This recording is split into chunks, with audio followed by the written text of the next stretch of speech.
ಸ್ನೇಹಿತರಿಗೆ ತರಗತಿಯ ಸ್ವಾಗತ. ತರಗತಿ ಪ್ರಾರಂಭ ಮಾಡೋಕ್ಕಿಂತ ಮುಂಚಿತವಾಗಿ ನಮ್ಮ ಒಂದು ಯೂಟ್ಯೂಬ್ ಚಾನಲ್ಗೆ ಸಬ್ಸ್ಕ್ರೈಬ್ ಆಗಿ, ಜೊತೆಗೆ ಪ್ರತಿನಿತ್ಯ ತರಗತಿಗಳನ್ನು ವೀಕ್ಷಿಸಿ ಅನ್ನುತ್ತಾ ಇವತ್ತಿನ ತರಗತಿಯನ್ನು ಪ್ರಾರಂಭ ಮಾಡ್ತಾ ಹೋಗ್ತೀನಿ. ಇವತ್ತಿನ ತರಗತಿಯೊಳಗೆ ಸಕ್ಕರೆ ಕೈಗಾರಿಕೆ, ಕಾಗದ ಕೈಗಾರಿಕೆ, ಸಿಮೆಂಟ್ ಕೈಗಾರಿಕೆ ಬಗ್ಗೆ ಸಂಪೂರ್ಣವಾಗಿ ಚರ್ಚೆಯನ್ನು ಮಾಡ್ತಾ ಹೋಗೋಣ. ಮೊದಲನೇದಾಗಿ ಈ ಸಕ್ಕರೆ ಕೈಗಾರಿಕೆ ಬಗ್ಗೆ ಚರ್ಚೆಯನ್ನು ಮಾಡ್ತಾ ಹೋಗೋಣ. ಈ ಸಕ್ಕರೆ ಕೈಗಾರಿಕೆಯು ಕರ್ನಾಟಕದೊಳಗೆ ಬೃಹತ್ ಪ್ರಮಾಣದ ಒಂದು ಉದ್ಯಮಗಳೊಳಗೆ ಈ ಒಂದು ಸಕ್ಕರೆ ಕೈಗಾರಿಕೆ ಕಾಣ್ತಾ ಹೋಗ್ತದೆ. ಈ ಒಂದು ಸಕ್ಕರೆ ಕೈಗಾರಿಕೆಯು ಇದು ಕೂಡ ಕೃಷಿ ಆಧಾರಿತವಾದಂಥ ಕೈಗಾರಿಕೆ. ಯಾವ ರೀತಿ ಹತ್ತಿ ಬಟ್ಟೆ ಕೈಗಾರಿಕೆಯು ಕೃಷಿ ಆಧಾರಿತವಾದಂಥ ಕೈಗಾರಿಕೆ ಆಗ್ತದೋ, ಅದೇ ರೀತಿ ಸಕ್ಕರೆ ಕೈಗಾರಿಕೆ ಕೂಡ ಕೃಷಿ ಆಧಾರಿತವಾದಂಥ ಕೈಗಾರಿಕೆಯನ್ನು ಕಾಣ್ತಾ ಹೋಗ್ತದೆ. ಇದರ ಒಂದು ಪ್ರಗತಿಗೆ ಅಗತ್ಯವಾದಂಥ ಎಲ್ಲ ಸ್ಥಾನಿಕ ಅಂಶಗಳು ರಾಜ್ಯದಲ್ಲಿ ಅಂದರೆ ಕರ್ನಾಟಕದಲ್ಲಿ ಪೂರಕವಾಗಿರೋದನ್ನು ಕಾಣ್ತಾ ಹೋಗ್ತೀವಿ. ಉದಾಹರಣೆ ನೋಡೋದಾದ್ರೆ ಕಬ್ಬು ಉತ್ಪಾದನೆಯೊಳಗೆ ನೋಡ್ತಾ ಹೋಗ್ತೀವಿ. ಉತ್ತಮ ಹವಾಮಾನ, ವಿದ್ಯುತ್ ಸರಬರಾಜು, ಸ್ಥಳೀಯ ಮಾರುಕಟ್ಟೆ, ಸಾರಿಗೆ ವ್ಯವಸ್ಥೆ ಇನ್ನು ಮುಂತಾದ ಅಂಶಗಳು ಈ ಸಕ್ಕರೆ ಕೈಗಾರಿಕೆಗೆ ಅಭಿವೃದ್ಧಿ ಆಗ್ಬೇಕಪ್ಪ ಅಂದ್ರೆ, ಪ್ರಗತಿ ಆಗ್ಬೇಕಪ್ಪ ಅಂದರೆ ಇವೆಲ್ಲ ಅಂಶಗಳು ಮುಖ್ಯವಾಗಿ ಕಾಣ್ತಾ ಹೋಗ್ತೀವಿ. ಜೊತೆ ಈ ಒಂದು ಅಂಶಗಳು ಕರ್ನಾಟಕದೊಳಗೆ ಸುವ್ಯವಸ್ಥಿತ ರೀತಿಯೊಳಗೆ ನೋಡ್ತಾ ಹೋಗ್ತೀವಿ. ಜೊತೆಗೆ ಈ ಕರ್ನಾಟಕದ ಆರ್ಥಿಕ ವ್ಯವಸ್ಥೆಯಲ್ಲಿ ಈ ಒಂದು ಸಕ್ಕರೆ ಕೈಗಾರಿಕೆಯು ಪ್ರಮುಖ ಪಾತ್ರ ವಹಿಸೋದನ್ನು ಕಾಣ್ತಾ ಹೋಗ್ತೀವಿ. ಅಂದ್ರೆ 19ನೇ ಶತಮಾನದೊಳಗೆ ಆದಿ ಭಾಗದಲ್ಲಿ ಶ್ರೀರಂಗಪಟ್ಟಣದ ಪಾಲಹಳ್ಳಿ ಮತ್ತು ಚಿಕ್ಕಬಳ್ಳಾಪುರ ಒಳಗೆ ಏನು ಮಾಡ್ತಾಯಿದ್ರು, ಸಕ್ಕರೆಯನ್ನು ತಯಾರಿಸ್ತಿದ್ರು. ಯಾರು ಹೇಳ್ತಾ ಹೋಗ್ತಾರಪ್ಪ ಅಂದ್ರೆ ಸರ್ ಫ್ರಾನ್ಸಿಸ್ ಬುಕಾನನ್ ಉಲ್ಲೇಖ ಹೇಳ್ತಾ ಹೋಗ್ತಾರೆ. ಅಂದ್ರೆ ಸರ್ ಫ್ರಾನ್ಸಿಸ್ ಬುಕಾನನ್ ಹೇಳ್ತಾ ಹೋಗ್ತಾನೆ ಏನಂತಂದ್ರೆ 19ನೇ ಶತಮಾನದೊಳಗೆ ಶ್ರೀರಂಗಪಟ್ಟಣದ ಪಾಲಹಳ್ಳಿ ಅಂದರೆ ಅಷ್ಟಗ್ರಾಮ ಮತ್ತು ಚಿಕ್ಕಬಳ್ಳಾಪುರಗಳಲ್ಲಿ ಏನು ಮಾಡ್ತಾಯಿದ್ರಪ್ಪ ಅಂದ್ರೆ ಸಕ್ಕರೆಯನ್ನು ತಯಾರಿಸ್ತಿದ್ರು. ಜೊತೆಗೆ 1847ರೊಳಗೆ ಸಕ್ಕರೆಯನ್ನೇ ಉತ್ಪಾದಿಸ್ತಿತ್ತು.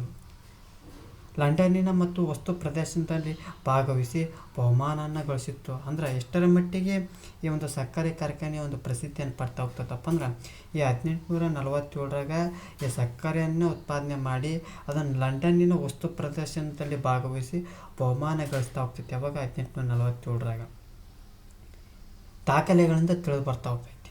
ಮೊಟ್ಟ ಮೊದಲೇ ಒಂದು ಸಕ್ಕರೆ ಒಂದು ಕೈಗಾರಿಕೆ ಏನು ನೋಡ್ತಾವಪ್ಪ ಅಂದ್ರೆ 1993ರೊಳಗೆ ನೋಡ್ತಾ ಹೋಗ್ತೀವಿ.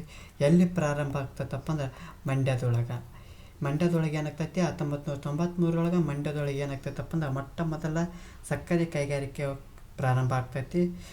1933 ಈ ಒಂದು 1933ರೊಳಗೆ ಮೈಸೂರು ಸಕ್ಕರೆ ಕಂಪನಿ, ಯಾವ ಕಂಪನಿ? ಸಕ್ಕರೆ ಕಂಪನಿ ಈ ಮಂಡ್ಯದಲ್ಲಿ ಪ್ರಾರಂಭ ಮಾಡ್ತಾವೆ. ಈ ಮೈಸೂರು ಸಕ್ಕರೆ ಕಂಪನಿ ಏನು ಮಾಡ್ತೈತಿ, ಮಂಡ್ಯದೊಳಗೆ 1933ರೊಳಗೆ ಈ ಸಕ್ಕರೆ ಕೈಗಾರಿಕೆಯನ್ನು ಪ್ರಾರಂಭ ಮಾಡ್ತಾ ಹೋಗ್ತೈತಿ. ಜೊತೆಗೆ 1951ರವರೆಗೂ ಕೂಡ ಒಂದೇ ಒಂದು ಕಾರ್ಖಾನೆ ಇರೋದನ್ನು ಕಾಣ್ತಾ ಹೋಗ್ತೀವಿ. ಇವತ್ತು ಪ್ರೆಸೆಂಟ್ಲಿ 47 ಸಕ್ಕರೆ ಕಾರ್ಖಾನೆಗಳನ್ನು ನೋಡ್ತಾ ಹೋಗ್ತೀವಿ. 44 ಹತ್ತಿ ಬಟ್ಟೆ ಕೈಗಾರಿಕೆಗಳನ್ನು ನೋಡ್ತಾ ಹೋಗ್ತೀವಿ. 47 ಸಕ್ಕರೆ ಕಾರ್ಖಾನೆಗಳನ್ನು ನೋಡ್ತಾ ಹೋಗ್ತೀವಿ. ವಾರ್ಷಿಕ ಒಂದು ಉತ್ಪಾದನೆ ಎಷ್ಟು ನೋಡ್ತಪ್ಪ ಅಂದ್ರೆ 339 ಲಕ್ಷ ಟನ್ನುಗಳಷ್ಟು ಏನು ನೋಡ್ತಾ ಹೋಗ್ತೀವಿ, ವಾರ್ಷಿಕ ಒಂದು ಉತ್ಪಾದನೆಯನ್ನು ನೋಡ್ತಾ ಹೋಗ್ತೀವಿ. ಹಾಗಾಗಿ ಭಾರತದ ಎಷ್ಟನೇ ಒಂದು ಸ್ಥಾನವನ್ನು ನೋಡ್ತಾ ಹೋಗ್ತಪ್ಪ ಅಂದ್ರೆ 3ನೇ ಸ್ಥಾನವನ್ನು ನೋಡ್ತಾ. ಯಾವುದ್ರೊಳಗೆ? ಕಬ್ಬಿನ ಅಥವಾ ಸಕ್ಕರೆ ಉತ್ಪಾದನೆಯೊಳಗೆ ಭಾರತದ ಉತ್ಪಾದನೆಯೊಳಗೆ ಎಷ್ಟು ನೋಡ್ತಾವಪ್ಪ ಅಂದ್ರೆ 3ನೇ ಸ್ಥಾನವನ್ನು ಈ ಕರ್ನಾಟಕ ರಾಜ್ಯವನ್ನು ಕಂಡುಬರೋದನ್ನು ನೋಡ್ತಾ ಹೋಗ್ತೀವಿ. ಹಾಗಾದರೆ ಈ ಸಕ್ಕರೆ ಕೈಗಾರಿಕೆ ಹಂಚಿಕೆ ನೋಡೋದಾದರೆ ವಿಶೇಷವಾಗಿ ಈ ಕರ್ನಾಟಕದ ಸಕ್ಕರೆ ಕೈಗಾರಿಕೆಯು ವಿಶೇಷವಾಗಿ ಕಬ್ಬು ಬೆಳೆಯುವಂಥ ಪ್ರದೇಶಗಳಲ್ಲಿ ಹಂಚಿಕೆ ಆಗ್ತೈತಿ. ಒಂದು ಕಡೆಗೆ ಕೈಗಾರಿಕೆ ಇರೋದಲ್ಲ, ಒಂದು ಕಡೆ ಕಬ್ಬು ಇರೋದು. ಎಲ್ಲಿ ಕಬ್ಬು ಬೆಳೆಯುವಂಥ ಪ್ರದೇಶಗಳಿರ್ತಾವೋ ಆ ಪ್ರದೇಶಗಳಲ್ಲೇ ಈ ಒಂದು ಸಕ್ಕರೆ ಕೈಗಾರಿಕೆಗಳು ಕಂಡು ಬರ್ತಾ ಹೋಗ್ತವೆ. ವಿಶೇಷವಾಗಿ ಕಾವೇರಿ, ಕೃಷ್ಣ, ತುಂಗಭದ್ರಾ ನದಿಗಳ ಒಂದು ಜಲಾನಯನದ ಪ್ರದೇಶದ ಜಿಲ್ಲೆಗಳಲ್ಲಿ ಕೇಂದ್ರೀಕೃತ ಹೋಗ್ತವೆ. ಅಂದರೆ ಉತ್ತರ ಕರ್ನಾಟಕದೊಳಗೆ ಕೃಷ್ಣ ಮತ್ತು ತುಂಗಭದ್ರಾ ನದಿಗಳ ಒಂದು ಜಲನಯನ ಪ್ರದೇಶ, ದಕ್ಷಿಣ ಕರ್ನಾಟಕದೊಳಗೆ ಕಾವೇರಿ ಜಲನಯನ ಪ್ರದೇಶದೊಳಗೆ ಕಂಡು ಬರ್ತಾವೆ. ವಿಶೇಷವಾಗಿ ಈ ಬೆಳಗಾವಿ ಮತ್ತು ಬಾಗಲಕೋಟೆ ಜಿಲ್ಲೆಯೊಳಗೆ ಅತಿ ಹೆಚ್ಚು ಸಕ್ಕರೆ ಕಾರ್ಖಾನೆಗಳನ್ನು ನೋಡ್ತಾ ಹೋಗ್ತೀವಿ. ಹೆಚ್ಚೆಲ್ಲಿ ನೋಡ್ತಪ್ಪ ಅಂದ್ರೆ ಬೆಳಗಾವಿ ಜಿಲ್ಲೆಯೊಳಗೆ ಮತ್ತು ಬಾಗಲಕೋಟೆ ಜಿಲ್ಲೆಯೊಳಗೆ ಏನು ನೋಡ್ತಾವಪ್ಪ ಅಂದ್ರೆ ಈ ಸಕ್ಕರೆ ಕಾರ್ಖಾನೆಗಳನ್ನು ನೋಡ್ತಾ ಹೋಗ್ತೀವಿ. ಈ ಹಿಂದೆ ಈ ಒಂದು ಕಬ್ಬಿನಿಗೆ ಉತ್ತಮವಾದಂಥ ಬೆಲೆ ಬರಬೇಕು ಅಂದ್ರೆ ಅತ್ಯಂತ ಉನ್ನತ ಮಟ್ಟವಾದಂಥ ಮತ್ತು ಹೋರಾಟವನ್ನು ಮಾಡ್ತಾ ಹೋಗ್ತಾರೆ. ಎಲ್ಲಿ? ಬೆಳಗಾವಿಯೊಳಗೆ. ಅತಿ ಹೆಚ್ಚು ಬೆಳಗಾವಿ ಮತ್ತು ಬಾಗಲಕೋಟೆಯೊಳಗೆ ಈ ಸಕ್ಕರೆಗೆ ಒಂದು ಅಥವಾ ಕಬ್ಬಿಗೆ ಒಂದು ಉತ್ತಮ ಬೆಲೆ ಕೊಡಬೇಕಂತ ರೈತರು ಹೋರಾಟ ಮಾಡಿರೋದನ್ನು ಕಾಣ್ತಾ ಹೋಗ್ತೀವಿ. ತರುವಾಯ ಎಲ್ಲಿ ನೋಡ್ತಾವಪ್ಪ ಅಂದ್ರೆ ಮಂಡ್ಯ, ಮೈಸೂರು, ಬೀದರ್, ವಿಜಯಪುರ, ಕಲಬುರಗಿ, ಬಳ್ಳಾರಿ, ದಾವಣಗೆರೆ ಜಿಲ್ಲೆಗಳನ್ನು ಪ್ರಮುಖವಾಗಿ ಕಾಣ್ತಾ ಹೋಗ್ತೀವಿ. ಜೊತೆಗೆ ಈ ಕಬ್ಬಿನ ಸಿಪ್ಪೆ ಮತ್ತು ಕಾಕಂಬಿಗಳು ಯಾವುದು? ಈ ಕಬ್ಬಿನ ಸಿಪ್ಪೆ ಮತ್ತು ಕಾಕಂಬಿಗಳು ಈ ಒಂದು ಉದ್ಯಮ, ಯಾವ ಉದ್ಯಮ? ಈ ಸಕ್ಕರೆ ಉದ್ಯಮದಿಂದ ದೊರೆಯುವಂಥ ಉಪ ಪದಾರ್ಥಗಳು. ಯಾವ ಪದಾರ್ಥಗಳು? ಒಂದನೇದು ಕಬ್ಬಿನ ಸಿಪ್ಪೆ ಸಿಗ್ತೈತಿ, ಇನ್ನೊಂದು ಕಾಕಂಬಿ ಸಿಗ್ತೈತಿ. ಈ ಒಂದು ಕಬ್ಬಿನ ಸಿಪ್ಪೆಗಳನ್ನ ಏನು ಮಾಡ್ತಾ ಹೋಗ್ತಾರಪ್ಪ ಅಂದ್ರೆ ಕಾಗದ ತಯಾರಿಕೆಗೆ ಬಳಸ್ತಾ ಹೋಗ್ತಾರೆ. ಕಾಕಂಬಿಯನ್ನು ಎದಕ್ಕೆ ಬಳಸ್ತಾ ಹೋಗಪ್ಪ ಅಂದ್ರೆ ಒಂದು ಕ್ಷಮೆರಲ್ಲಿ ಈ ಒಂದು ಕಬ್ಬಿನ ಸಿಪ್ಪೆನ ಎದಕ್ಕೆ ಬಳಸ್ತಾ ಹೋಗಪ್ಪ ಅಂದ್ರೆ ಕಾಗದಕ್ಕೆ ಬಳಸ್ತಾ ಹೋಗ್ತಾರೆ. ಇನ್ನೊಂದು ಇಂಧನಕ್ಕೆ ಬಳಸ್ತಾ ಹೋಗ್ತಾರೆ. ಯಾವ ಇಂಧನಪ್ಪ ಅಂದ್ರೆ ಎಥನಾಲ್ ಅಂತ ಕರಿತಾ ಹೋಗ್ತೀವಿ. ಯಾವುದು? ಎಥನಾಲನ್ನು ಇಂಧನವಾಗಿ ಬಳಕೆ ಮಾಡೋದನ್ನು ಕಾಣ್ತಾ ಹೋಗ್ತೀವಿ. ಅದೇ ರೀತಿ ಕಾಕಂಬಿಯನ್ನು ಯಾವುದಕ್ಕೆ ಬಳಸ್ತಾ ಹೋಗ್ತಾರಪ್ಪ ಅಂದ್ರೆ ಮದ್ಯಸಾರ ಅಂದರೆ ಏನು? ಎಣ್ಣೆ ಅಂದ್ರೆ ಮದ್ಯಪಾನ ಮಾಡಬಾರ್ದಂತಲ್ಲ, ಆ ಮದ್ಯಕ್ಕೆ ಏನು ಮಾಡ್ತಾ ಹೋಗ್ತಾರೆ? ಪ್ರಧಾನವಾಗಿ ಬಳಸ್ತಾ ಹೋಗ್ತಾರೆ. ವಿಶೇಷವಾಗಿ ಮುಖ್ಯವಾಗಿ ಏನಂತ ಇವ್ಯಾವುದು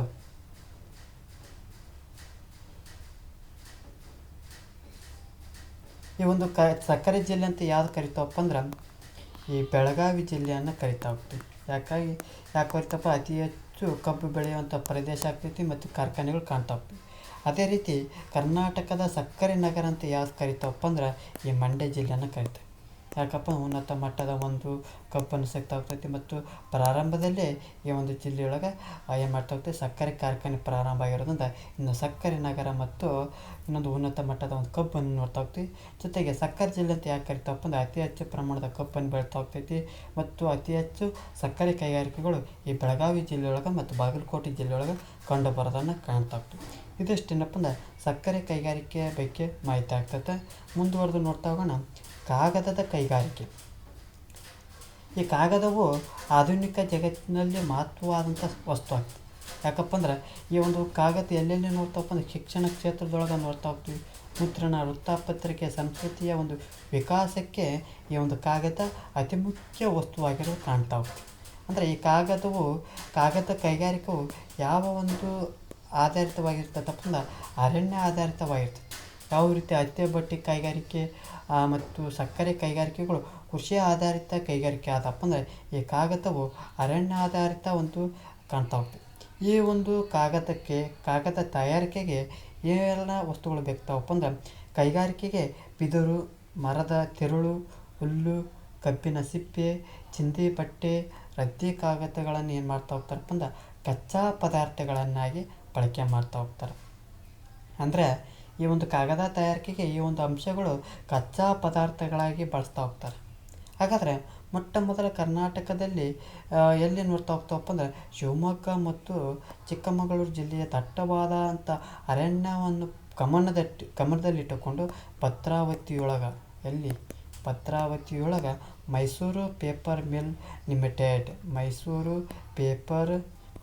ಲಿಮಿಟೆಡನ್ನು ಏನು ಮಾಡ್ತಾ ಹೋಗ್ತಾರೆ? ಕಾರ್ಖಾನೆಯನ್ನು 1936 ಏನು ಮಾಡ್ತಾ ಹೋಗ್ತಾರೆ? ಪ್ರಾರಂಭ ಮಾಡ್ತಾ ಹೋಗ್ತಾರೆ. ಯಾವಾಗ? ಈ ಒಂದು ಶಿವಮೊಗ್ಗ ಮತ್ತು ಚಿಕ್ಕಮಗಳೂರು ಜಿಲ್ಲೆಯ ದಟ್ಟವಾದಂಥ ಅರಣ್ಯವನ್ನು ಗಮನದಲ್ಲಿಟ್ಟುಕೊಂಡು ಭದ್ರಾವತಿಯೊಳಗೆ 1936 ಮೈಸೂರು ಪೇಪರ್ ಮಿಲ್ ಲಿಮಿಟೆಡನ್ನು ಒಂದು ಕಾರ್ಖಾನೆಯನ್ನು ಸ್ಥಾಪನೆ ಮಾಡ್ತಾ ಹೋಗ್ತಾರೆ. ಇದೇ ಒಂದು ಭದ್ರಾವತಿಯೊಳಗೆ 1923 ಏನು ಮಾಡ್ತಾ ಹೋಗ್ತಾರೋ ಕೈಗಾರಿಕೆ ಮತ್ತು ಉಕ್ಕು ಕಾರ್ಖಾನೆಯನ್ನು ಸ್ಥಾಪನೆ ಮಾಡ್ತಾರೆ. ಯಾರು? ಸರ್ ವಿಶ್ವೇಶ್ವರಯ್ಯನವರು. ಜೊತೆಗೆ ಮೊದಲನೇದು ಎಲ್ಲಿ ಭದ್ರಾವತಿಯೊಳಗೆ ನೋಡ್ತಾ ಹೋಗ್ತೀನಿ. ನಂತರದಲ್ಲಿ ಖಾಸಗಿ ಕಂಪನಿಯಿಂದ ಒಂದು ಕಾಗದ ಕೈಗಾರಿಕೆ ಸ್ಥಾಪನೆ ಆಗ್ತದೆ. ಎಲ್ಲಪ್ಪ ಅಂದ್ರೆ ದಾಂಡೇಲಿಯೊಳಗೆ ಯಾವುದಪ್ಪ ಅಂದ್ರೆ west coast paper mill company. ಯಾವುದು? ಇದು ಖಾಸಗಿ ಪ್ರೈವೇಟ್ ಫ್ಯಾಕ್ಟ್ರಿ. ಇದು ದಾಂಡೇಲಿಯೊಳಗೆ ಯಾವ ಕಂಪ್ನಿಯಪ್ಪ ಅಂದರೆ ವೆಸ್ಟ್ ಕೋಸ್ಟ್ ಪೇಪರ್ ಮಿಲ್ ಅಂತ ಕಂಪ್ನಿ ಏನು ಮಾಡ್ತೈತಪ್ಪ ಅಂದ್ರೆ ದಾಂಡೇಲಿಯೊಳಗೆ ಸ್ಥಾಪನೆ ಮಾಡ್ತೈತಿ.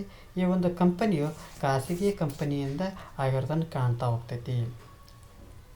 ಜೊತೆಗೆ ಈ ಒಂದು ಸಮೀಪದ ಅರಣ್ಯಗಳ ಬಿದಿರು, ನೀಲಗಿರಿ ಮರದ ತಿರುಳು, ಕಾಳಿ ನದಿಯ ಒಂದು ನೀರು, ಜೋಗನಿಂದ ಬರುವಂಥ ವಿದ್ಯುತ್ ಪೂರೈಕೆ ಆಗುತ್ತವೆ. ಅಂದರೆ ಈ ಒಂದು ಕಂಪನಿಗಳಿಗೆ ಏನೆಲ್ಲ ಒಂದು ಪೂರಕ ಅಂಶಗಳನ್ನು ನೋಡೋದಾದ್ರೆ ಅರಣ್ಯ ಬಿದಿರು ಸಿಗ್ತೈತಿ, ಮತ್ತು ನೀಲಗಿರಿ ಮರದ ಒಂದು ತಿರುಳು ಸಿಗ್ತಾ ಹೋಗ್ತೈತಿ, ಕಾಳಿ ನದಿಯಿಂದ ನೀರು ಪೂರೈಕೆ ಆಗ್ತೈತಿ, ಮತ್ತು ಜೋಗಿನಿಂದ ಏನು ಸಿಗ್ತೈತಪ್ಪ ಅಂದ್ರೆ ವಿದ್ಯುತ್ ಪೂರೈಕೆ ಆಗೋದನ್ನು ಕಾಣ್ತಾ ಹೋಗ್ತೀವಿ. ಜೊತೆಗೆ ಇನ್ನು ಮುಂತಾದಂಥ ಕಾಗದ ತಯಾರಿಕಾ ಘಟಕಗಳನ್ನು ನೋಡೋದಾದ್ರೆ ಎಲ್ಲೆಲ್ಲಿ ನೋಡ್ತಪ್ಪ ಅಂದ್ರೆ ನಂಜನಗೂಡು, ಕೃಷ್ಣರಾಜಸಾಗರ, ಸತ್ಯಗಾಲ, ಮುಂಡಗೋಡ, ಮುನಿರಾಬಾದ್, ಯಡಿಯೂರು ಮತ್ತು ಬೆಂಗಳೂರಿನಲ್ಲಿ ಇತರೆ ಕಾಗದ ಒಂದು ತಯಾರಿಕಾ ಘಟಕಗಳನ್ನು ನೋಡ್ತಾ ಹೋಗ್ತೀವಿ. ದೇಶದ ಒಂದು ಕಾಗದ ಉತ್ಪಾದಿಸುವಂಥ ರಾಜ್ಯಗಳಲ್ಲಿ ನೋಡೋದಾದ ಕರ್ನಾಟಕ ಎಷ್ಟನೇ ಸ್ಥಾನಪ್ಪ ಅಂದ್ರೆ 4ನೇ ಸ್ಥಾನವನ್ನು ನೋಡ್ತಾ ಹೋಗ್ತೀವಿ. ಯಾವುದ್ರೊಳಗೆ ಕಾಗದ ಒಂದು ತಯಾರಿಕೆಯೊಳಗೆ ಎಷ್ಟನೇ ಸ್ಥಾನಪ್ಪ ಅಂದ್ರೆ 4ನೇ ಸ್ಥಾನವನ್ನು ನೋಡ್ತಾ ಹೋಗ್ತೀವಿ. ಕರ್ನಾಟಕವು ವರ್ಷಕ್ಕೆ ಎಷ್ಟಪ್ಪ ಅಂದ್ರೆ 3.6 ಲಕ್ಷ ಟನ್ನು ಕಾಗದದ ಒಂದು ವಸ್ತುಗಳನ್ನು ಏನು ಮಾಡ್ತಾ ಹೋಗ್ತೈತಪ್ಪ ಅಂದ್ರೆ ಉತ್ಪಾದನೆಯನ್ನು ಮಾಡ್ತಾ ಹೋಗ್ತೀವಿ. ಎಷ್ಟು? 3.6 ಲಕ್ಷ ಟನ್ ಕಾಗದದ ವಸ್ತುಗಳನ್ನು ಉತ್ಪಾದನೆಯನ್ನು ಮಾಡ್ತಾ ಹೋಗ್ತೈತಿ. ಇದಿಷ್ಟೇನಪ್ಪ ಅಂದ್ರೆ ಕಾಗದ ತಯಾರಿಕೆ. ಈ ಒಂದು ಕಾಗದ ತಯಾರಿಕೆಗಳ ಪ್ರಮುಖ ಅಂಶಗಳು. ಮೊದಲ ಒಂದು ಕಾಗದ ಕೈಗಾರಿಕೆಯಲ್ಲಿ ಪ್ರಾರಂಭ ಆಗ್ತದಪ್ಪ ಭದ್ರಾವತಿ ಒಳಗೆ 1936 ಮೈಸೂರು ಪೇಪರ್ ಮಿಲ್ ಲಿಮಿಟೆಡ್. ಎರಡನೇದು ದಾಂಡೇಲಿಯೊಳಗೆ ಸ್ಥಾಪನೆ ಆಗ್ತೈತಿ ಖಾಸಗಿ ಒಡೆತನದೊಳಗೆ ವೆಸ್ಟ್ ಕೋಸ್ಟ್ ಪೇಪರ್ ಮಿಲ್ ಅನ್ನೋದು ನೋಡ್ತಾ ಹೋಗಬೇಕು. ನಂತರದಲ್ಲಿ ನೋಡ್ತಾ ಹೋಗೋಣ ಸಿಮೆಂಟ್ ಕೈಗಾರಿಕೆ ಬಗ್ಗೆ ನೋಡ್ತಾ ಹೋಗೋಣ. ಅಂದ್ರೆ ಕರ್ನಾಟಕದಲ್ಲಿ ನಗರೀಕರಣ ಮತ್ತು ಕೈಗಾರಿಕೀಕರಣ ವಿಸ್ತರಣೆ ಹೆಚ್ಚಾಗಿದ್ದರಿಂದ ಆ ನಿರ್ಮಾಣ ಕಾರ್ಯಗಳಲ್ಲಿ ಕೂಡ ಈ ಸಿಮೆಂಟ್ ಬೇಡಿಕೆ ಏನಾಗ್ತೈತಪ್ಪ ಅಂದ್ರೆ ಹೆಚ್ಚಾಗ್ತೈತಿ. ಅಂದರೆ ಕರ್ನಾಟಕದಲ್ಲಿ ಒಂದೇದು ಕೈಗಾರಿಕೀಕರಣನೂ ಅಭಿವೃದ್ಧಿ ಆಕೈತಿ, ಇನ್ನೊಂದು ನಗರೀಕರಣ ಆಕೈತಿ. ಅಂದರೆ ವಿಸ್ತಾರ ಆಕೈತಿ. ಹೆಚ್ಚಾಗೋದ್ರಿಂದ ಪರಿಣಾಮ ಏನಪ್ಪ ಅಂದ್ರೆ ಅಲ್ಲಿ ನಿರ್ಮಾಣ ಆಗ್ತೈತಿ, ಡೆವಲಪ್ಮೆಂಟ್ ಆಗ್ತೈತಿ. ಡೆವಲಪ್ಮೆಂಟ್ ಆಗ್ಬೇಕಂದ್ರೆ ಆ ನಿರ್ಮಾಣ ಕಾರ್ಯಗಳು ಆಗ್ಬೇಕಂದ್ರೆ ಅಲ್ಲಿ ಮುಖ್ಯವಾಗಿ ಸಿಮೆಂಟ್ ಬೇಕಾಗ್ತೈತೆ. ಈ ಸಿಮೆಂಟಿಗೆ ಏನಾಗ್ತೈತೆ ಅಂದ್ರೆ ಅತಿ ಹೆಚ್ಚು ಬೇಡಿಕೆ ಆಗಿರೋದು ಕಂಡು ಬರ್ತಾ ಹೋಗ್ತೈತಿ. ಯಾವ ರೀತಿಯಪ್ಪ ಅಂದ್ರೆ ಮನೆ ಕಟ್ಟಕ್ಕೆ ಬೇಕು, ದೊಡ್ಡ ಸಾರ್ವಜನಿಕ ಕಟ್ಟಡಗಳ ಒಂದು ನಿರ್ಮಾಣಕ್ಕೆ ಬೇಕು, ರಸ್ತೆ ನಿರ್ಮಾಣ, ಸೇತುವೆ ನಿರ್ಮಾಣ ಮತ್ತು ಅಣೆಕಟ್ಟುಗಳು ಮೊದಲಾದಕ್ಕೆ ನಿರ್ಮಾಣಕ್ಕೆ ಸಿಮೆಂಟ್ ಬೇಕೇ ಬೇಕಾಗ್ತೈತಿ. ಹಾಗಾದರೆ ಈ ಸಿಮೆಂಟ್ ಕೈಗಾರಿಕೆಯ ಒಂದು ಸ್ಥಾಪನೆಗೆ ಅಗತ್ಯವಾದಂಥ ಆ ಸುಣ್ಣಕಲ್ಲು ಏನು ಮಾಡ್ತಾ ಹೋಗ್ತೈತಿ ನಮ್ಮ ರಾಜ್ಯದೊಳಗೆ ಸಿಗ್ತಾ ಹೋಗ್ತೈತಿ. ಈ ಸುಣ್ಣಕಲ್ಲು ಸಿಮೆಂಟಿಗೆ ಮುಖ್ಯವಾದಂಥ ಕಚ್ಚಾ ಪದಾರ್ಥ ಯಾವುದಪ್ಪ ಅಂದ್ರೆ ಸುಣ್ಣಕಲ್ಲು. ಮುಖ್ಯವಾಗಿ ಸುಣ್ಣಕಲ್ಲುಗಳು ಬೇಕು, ರಾಜ್ಯದಲ್ಲಿ ಜೊತೆಗೆ ಸಿಗ್ತಾ ಹೋಗ್ತೈತಿ. ಅದ್ರ ಜೊತೆಗೆ ಜಿಪ್ಸಮ್ ಮತ್ತು ಬಾಕ್ಸೈಡ್ಗಳು ಕೂಡ ಏನಾಗ್ತೈತಿ ದೊರೀತಾ ಹೋಗ್ತವೆ. ಜೊತೆಗೆ ಈ ಕಲ್ಲಿದ್ದಲಿನಿಂದ ಏನು ಮಾಡ್ತಾ ಹೋಗ್ತಾರಪ್ಪ ಅಂದ್ರೆ ಭಾರತದ ಒಂದು ನೆರೆಯ ರಾಜ್ಯಗಳಿಂದ ಆಮದನ್ನು ಮಾಡಿಕೊಂಡು ನೀರು, ಮರಳು, ಸಾರಿಗೆ, ವಿದ್ಯುತ್ ಶಕ್ತಿ, ಜೇಡಿಮಣ್ಣು, ವಿಶಾಲವಾದಂಥ ಮಾರುಕಟ್ಟೆಗಳ ಸೌಲಭ್ಯಗಳು ಸಹ ಈ ಸಿಮೆಂಟ್ ಕೈಗಾರಿಕಾ ಅಭಿವೃದ್ಧಿಗೆ ಏನಾಗ್ತೈತಪ್ಪ ಅಂದ್ರೆ ಸಹಾಯಕವಾಗಿರೋದನ್ನು ಕಾಣ್ತವೆ. ಹಾಗಾದ್ರೆ ರಾಜ್ಯದ ಮೊದಲ ಸಿಮೆಂಟ್ ಕೈಗಾರಿಕೆಯೂ ಎಲ್ಲಿ ಸ್ಥಾಪನೆ ಆಯಿತು? ಇದು ಕೂಡ ಭದ್ರಾವತಿಯೊಳಗೆ. ಎಲ್ಲಿ? ಭದ್ರಾವತಿಯೊಳಗೆ. ಎಷ್ಟರಾಗ? 1939. ಯಾವುದು ಭಾರತದ ಮೊಟ್ಟ ಮೊದಲ ಸಿಮೆಂಟ್ ಕಾರ್ಖಾನೆ ಎಲ್ಲಿ? ರಾಜ್ಯದ ಮೊದಲ ಸಿಮೆಂಟ್ ಕಾರ್ಖಾನೆ ಎಲ್ಲಿಯಪ್ಪ ಅಂದ್ರೆ 1939 ಭದ್ರಾವತಿ ಒಳಗೆ ಸ್ಥಾಪನೆ ಆಗ್ತೈತಿ. 1936 ಯಾವುದು? ಕಾಗದ ಕೈಗಾರಿಕೆ. 1923 ಯಾವುದು? ಕಬ್ಬಿಣ ಮತ್ತು ಉಕ್ಕು ಕೈಗಾರಿಕೆ. 1923 ಕೈಗಾರಿಕೆ ಮತ್ತು ಉಕ್ಕು ಕೈಗಾರಿಕೆ. 1936 ಕಾಗದ ಕೈಗಾರಿಕೆ. 1939 ಸಿಮೆಂಟ್ ಕೈಗಾರಿಕೆ ಎಲ್ಲಿ? ಭದ್ರಾವತಿಯೊಳಗೆ ಸ್ಥಾಪನೆ ಆಗೋದನ್ನು ಕಾಣ್ತವೆ. ಆ ನಂತರ ಎಲ್ಲೆಲ್ಲಿ ನೋಡ್ತಾವಪ್ಪ ಅಂದ್ರೆ ಬಾಗಲಕೋಟೆ, ತುಮಕೂರು ಜಿಲ್ಲೆಯ ಹಂಸಂದ್ರ, ಕಲಬುರಗಿ ಜಿಲ್ಲೆಯ ಶಹಾಬಾದ್ಗಳಲ್ಲಿ ಏನಾಗ್ತೈತಿ ಈ ಸಿಮೆಂಟ್ ಕೈಗಾರಿಕೆಗಳು ಸ್ಥಾಪನೆ ಆಗ್ತವೆ. ಇತರ ಒಂದು ಸಿಮೆಂಟ್ ಕೈಗಾರಿಕಾ ಕೇಂದ್ರಗಳಂತ ನೋಡೋದಾದ್ರೆ ವಾಡಿ, ಲೋಕಾಪುರ, ಇಟ್ಟಿಗೆಹಳ್ಳಿ, ಮಡಿಕೇರಿ, ಕಂಚೀಪುರ, ಕಲದಗಿ, ಕುರಕುಂಟ, ಸೇಡಂ ಮತ್ತು ಚಿತ್ತಾಪುರ. ಒಟ್ಟಾರೆಯಾಗಿ ದೇಶದ ಒಟ್ಟು ಉತ್ಪಾದನೆಯಲ್ಲಿ 8% ಕರ್ನಾಟಕ ಏನು ಮಾಡ್ತದಪ್ಪ ಅಂದ್ರೆ ಸಿಮೆಂಟನ್ನು ಉತ್ಪಾದನೆಯನ್ನು ಮಾಡ್ತಾ ಹೋಗ್ತೈತಿ.